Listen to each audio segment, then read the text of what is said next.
కొవ్వొత్తి ఇస్తాను రండి అన్నాడు ఆయన. ఏమన్నాడు ఆయన? మనుషులందరికీ ఏమి ఇస్తానని? విశ్రాంతిని ఇస్తానని. తెలుగు బైబిల్లో విశ్రాంతిని కలుగు చేతును అనే మాట మనకు కనబడుతుంది. అంటే మానవుడికి సమాధానం లేని పరిస్థితుల్లో, శాంతి లేని పరిస్థితుల్లో నిజమైన సమాధానం ఇవ్వడానికి యేసు ప్రభు లోకానికి వచ్చారు. ప్రపంచంలో ఈనాటికి చాలా మంది రకరకాల భాషల్లో ప్రార్థన చేస్తూ ఉంటారు. మన భారతదేశంలో ఒక ప్రార్థన మనందరికీ తెలిసిందే.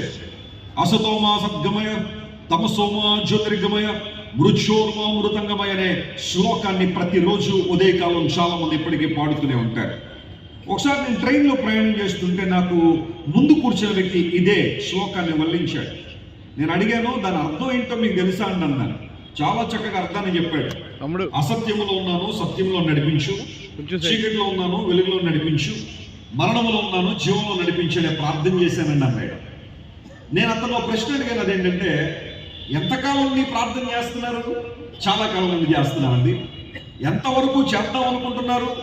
చచ్చిపోయేదాకా చేద్దాం అనుకుంటున్నానండి.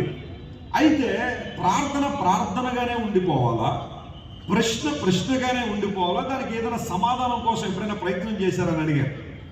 సమాధానం కోసం ప్రయత్నం చేయలేదు, కానీ ఎవరో చెప్పారని చాలా మంచి ప్రార్థనని ప్రతిరోజు చేస్తున్నానంటే సమాధానం కావాలి అంటే నీకు సమాధానం ఇచ్చే దేవుడు సత్యమై ఉండాలి, నీకు సమాధానం ఇచ్చే దేవుడు వెలుగై ఉండాలి, నీకు సమాధానం ఇచ్చే దేవుడు జీవమై ఉండాలి.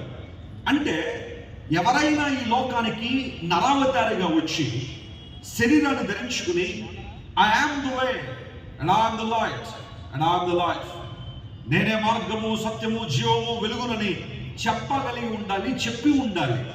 అలాంటి వారు ఎవరైనా ఉన్నారని చరిత్రను పరిశీలన చేస్తే యేసు ప్రభు తప్ప మరెవరూ మనకు కనబడరు. దేవుని నామమున స్తోత్రం కలుగును గాక.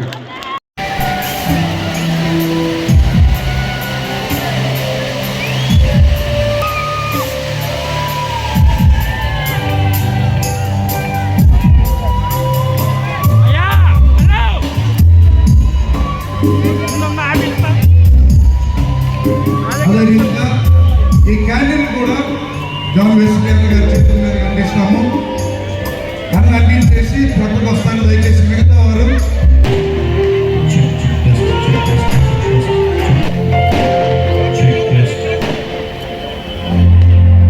ఎవరి దగ్గర అయితే క్యాండిల్స్ వచ్చినాయో దయచేసి మనకు కూడా వెలుగు అందించండి. అందరికీ క్యాండిల్స్ వచ్చాయి. లేదంటే మీ ఫోన్లో ఫ్లాష్ ఆన్ చేయండి, మీ మొబైల్ ఫోన్లోని ఫ్లాష్ ఆన్ చేయండి.